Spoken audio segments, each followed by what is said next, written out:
بستر ہو، آپ کا وہاں بہت خوبصورت بیڈ روم ہوگا، آپ کے بیڈ پر آپ کو ہر چیز بر وقت مہیا ہوتی ہوگی،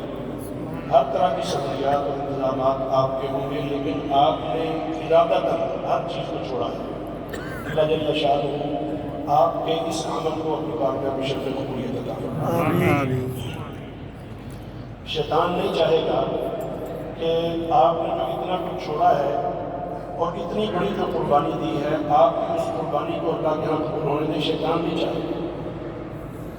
لیکن اللہ جل شانہ نے جس طرح کہ ہمارے نبی پاک صلی اللہ علیہ وسلم نے بتایا کہ اللہ پاک نے ان سرکش شیطانوں کو باندھا ہوا ہے اور رمضان مبارک میں وہ بدے ہوئے ہیں، ان کے اثرات ظاہر کرتے ہیں، لیکن جو رمضان سے پہلے سے جو انہوں نے اپنی کارروائیاں کی ہوئی ہیں اس کے اثرات بہرحال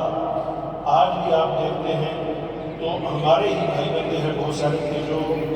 روزہ بھی رکھنے سے وہ خاص ہو جاتے ہیں، باوجود اس کے شیطان بنا ہوا ہے، اس کے اثرات ظاہر ہیں، لیکن اس کے باوجود کچھ ایسے بھی موجود ہیں کہ وہ پھر بھی کوئی نہ کوئی عذر ہے ان کا کہ ہم اس وجہ سے روزہ نہیں رکھ سکتے۔